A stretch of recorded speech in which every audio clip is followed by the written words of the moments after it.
Okay, this is going to be a Milan SL tour. I figured I'd go ahead and do this because it's very difficult for a lot of us to see one of these Milans in person before we actually go ahead and buy it.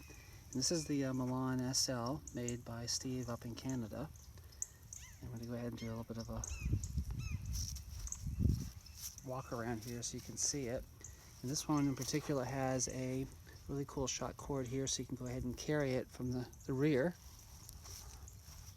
and lift it up there, and it becomes very aerodynamic afterwards.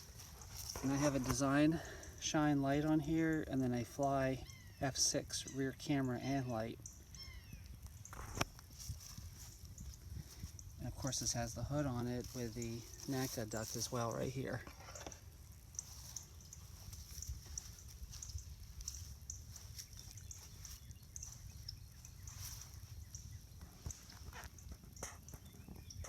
You can see from here. So that's a quick tour of the outside.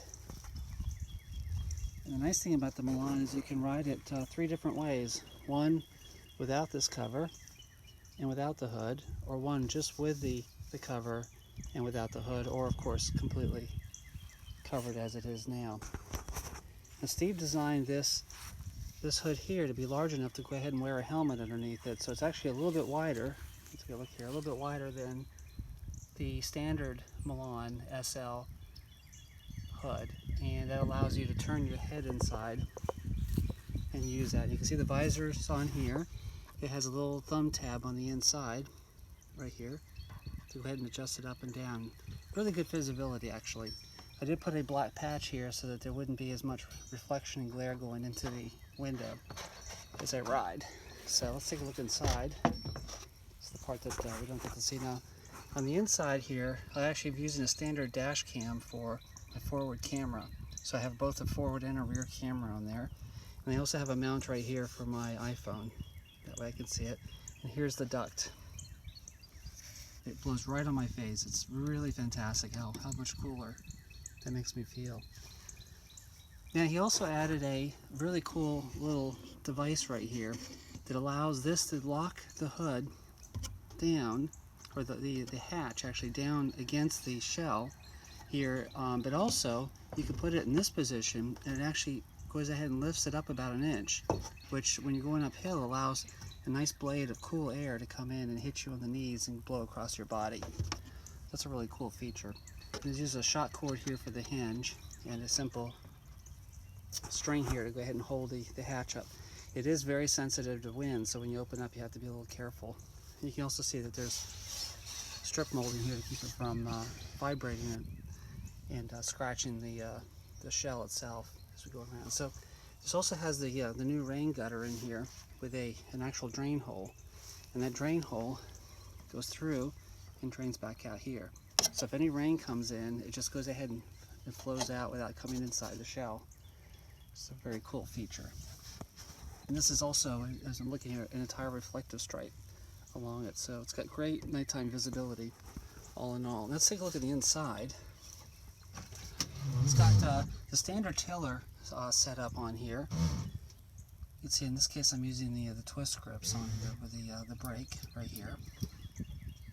This does have the turn signals, so you can see that. And then it has the really nice bucket seat, and you can see through the Ventus cushion here there are holes for ventilation, which helps a great deal. Now this particular setup was so closely for me in terms of my knees hitting the hatch that I actually made the Ventus cushion half as thick as it normally is by simply cutting the other half off. So now it's a lot thinner. I have the batteries stored right here. They simply clip on. And I have two sets of batteries, one for the house lights and so on, and one for the rear flashing light. It's separate. You also see the reinforcing strips here along the hull. Stiffening here, so it stiffens and reinforces both on the floor, running from the wheel wells all the way back, and then along the side here, there's sort of an S curve all the way back to the tail section. And also you can see that there are two shocks on here, because this is a double double fork, just like a standard bicycle in the back. I'm going to see if I can easily remove the seat. It just simply pops out. Use on camera to make it a little tougher.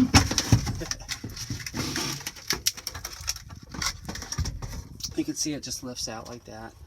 And just to give you a better view of the rear assembly here. So you can see where the shock goes there. And the assembly at the bottom. And there's an entire foam spine here that supports the back of the seat. And you can also see that there's a cover here for the other pulley. Just right here. The other TerraCycle. And the Milan, you know, has two. One here and one back there, unlike the Quest, which just has one. Because the clearance is much tighter underneath, so it requires two of these. And this one also, as you can see, slides. As the chain direction changes, it slides with it. Go ahead and put this back together.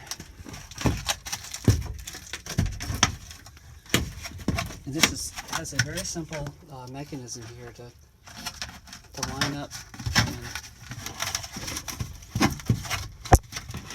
lock in place. It's a lot harder to do this with one hand.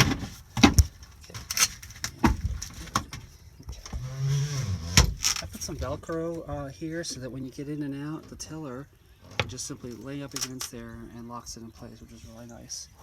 And just some simple foam on the back here for the head, because that's very comfortable to lay back there. There's a little bit of storage, a lot less than the Quest back in here, but there is storage here, a little bit of storage also underneath the turtle deck here as well. One of the neat things here is these side pockets that are right here, if you can see it, yeah. These side pockets here on either side that are bonded in, and they carry quite a bit of gear, so I keep things like a lightweight wind jacket, the tools for changing the tires, and any odds and ends like an extra water bottle and things like that I put inside here. Now this Milan also does not have the open heel spots that you see, the footwells that you see often in the Quest. So it's totally enclosed at the bottom on both sides, you can see. And you can also see that there's Kevlar in here as well as the carbon fiber. And some Kevlar running along the edges here as well, where the shell's bonded. You can see that. The only other place that there is air coming in is actually right around the bulbs of the front lights. You can see that up there as well. And it has this one in particular has the same aluminum boom situation you see on the Quest. Of course, there's a carbon version now available as well on that. So I think that's about it. Oh, the electric panel itself. So here it's set up here with the main switch right here. Right light, left light, and the turn signals right there. Very, very simple. And then for the turn signals, you have an option to have them on all the time, like that, or off, or just on when you turn the put the button on. It'll turn them off and on. So I like to run them at nighttime with them on all the time. Daytime, I keep it in the just the when you turn signal with the switch on there. Okay. Oh yeah, one thing I wanted to say about this hatch is that there's two little hooks here, and those attach to this little band here. So when you go ahead and close it, this locks it down and makes it nice and tight against the whole hull here. So there's no real vibration going on. It's really wonderful. Okay, I'm going to close up. Just also show you what it looks like underneath. So underneath, it's not too exciting, which is a good thing because that's all part of the aerodynamics. One thing that the Milan does have that I remember the Quest doesn't is access to the tiller attachment here, which is very nice. And you can also get to some of the ball joints, this hole here. And you can also close this off, of course, with some tape. And that's what I've done here, actually. I've just put some clear tape along the well here just to get less air interference. And I could also go ahead and put some bottle brushes or something like that on it, but this works out. I have the Grand Prix, the Continental Grand Prix is on here now. And I could also use the Duranos on here. I'm going to try the Shreddas next. They had trouble fitting, but by adjusting the ball joint slightly forward, I made more room inside this well here, so I might be able to get the Shreddas in the 40 widths set up in here as well. Nice thing here is these scuff pads, because the Milan is a lot closer to the ground. You can see already these have had some pretty good hits along the way, and these are wonderful because they're removable. They're bonded on. They're very strong, and they provide a tremendous amount of protection. So don't worry too much about bottoming out. Just ride over the humps. And then back here, again, I put some tape on where the axis is. I can just rip that off if I need to. And here I do have a Durano tire on the back on the 26-inch wheel. And let's see if you can see it's just a standard wheel with a freewheel. And it's hard to see, but there's the derailleur back in here, and it's got a standard quick release on there. It's very challenging to reach up inside there and remove this wheel. It's one of the real challenges with the Milan is getting the rear wheel off. The front wheels are almost as easy as the Quest. There's still a little bit less space up in here, but it can be done, and that tends to be where most of the flats are anyway. So that's a good thing. And I think that's about it for the tour. Just needed sort of another look at the bottom so you can see. One thing I wanted to mention was also that the Milan is about, I'd say probably about that much.